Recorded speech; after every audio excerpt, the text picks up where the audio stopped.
भाई साहब इस पेज का मालिक ना एडिटिंग कर करके थक गया है।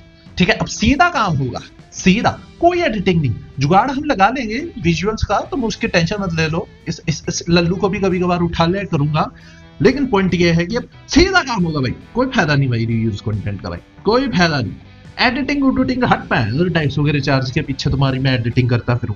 लेकिन point being is Vodafone idea के शायद अब अच्छे दिन आ रहे हैं, और अच्छे दिन के वादे पता कौन करता है इस देश में? मोदी सरकार। और देखो ऐसा होता है, वोडाफोन आइडिया एक बड़ी कंपनी है देश की, ऑलराइट, और जब बड़ी कंपनी डूब रही होती है तो उस पे फैसले सीधे प्रधानमंत्री के दफ्तर से लिए जाते हैं, यानी पीएमओ के ऑफिस से। तो भाई वोडाफोन आइडिया का केस भी ना अभी प्रधानमंत्री के ऑफिस में पूछ चुका है कि भाई कंपनी डेड है, कंपनी को बचा लो मोदी जी, कंपनी वॉर तो आपने रुकवा दी पापा, कंपनी को भी रुकवाने से बचा लो फुआ।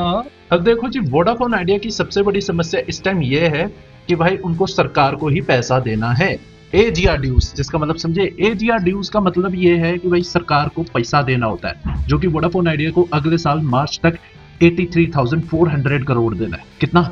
83,400 करोड़। भाई ये देश की गरीब जनता ऐसा तो रिचार्ज करवाती है, ओह तगड़ा रिचार्ज है, एनीवेज ऐसा तो रिचार्ज करवाती है, कहां से देंगे हम 83,400 करोड़? एयरटेल जियो को इसकी कोई दिक्कत नहीं है, लेकिन दिक्कत यह है कि अगर ये पैसा माफ कर दिया, एयरटेल जियो कहेगा हम फुद्दू है, हमारा माफ क्यों नहीं हो रहा भाई Modi ji, what is this behaviour? लेकिन अब पीएमओ कंसिडर कर रहा है, अगर हम एनडीटीवी की रिपोर्ट की माने, कि भाई ये जो 83,400 करोड़ वोडाफोन आइडिया को देना है, इसे हम रफा दफा करते हैं, लेकिन पैसा अभी भी वोडाफोन आइडिया को देना होगा, जो कि होगा 24,000 करोड़। इतना फर्क पड़ने वाला है।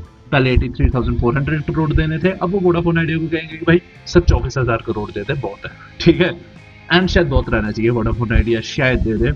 लेकिन दूसरी तरफ अगर वोडाफोन आइडिया को दिया, एयरटेल भी काफी टाइम से पीछे पड़ा हुआ है, एयरटेल को भी देना पड़ेगा, तो प्रधानमंत्री ऑफिस को उस पर भी विचारना पड़ेगा कि एयरटेल को कितना दे।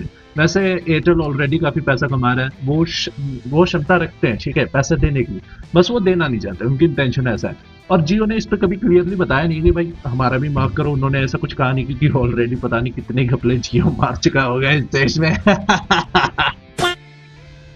एनीवेज आपको क्या लगता है, क्या मोदी सरकार वोडाफोन आइडिया के इस भयानक रूप, भयानक दौर से वोडाफोन आइडिया को बचा पाएगी, या फिर वो कंपनी डूब जाएगी? आप जानने के लिए देखते रहिए कॉम हब की ऐसी सीरीज। भाई चैनल को सब्सक्राइब कर लो, ठीक है, तो मैं ठेंगा ये जो लाल बटन होगा ना, इसकी माँ की, ये जो लाल बटन है ना भाई साहब, प्लीज उसे दबा के चैनल को सब्सक्राइब कर दे। अब मैं चला शहर को बचाने।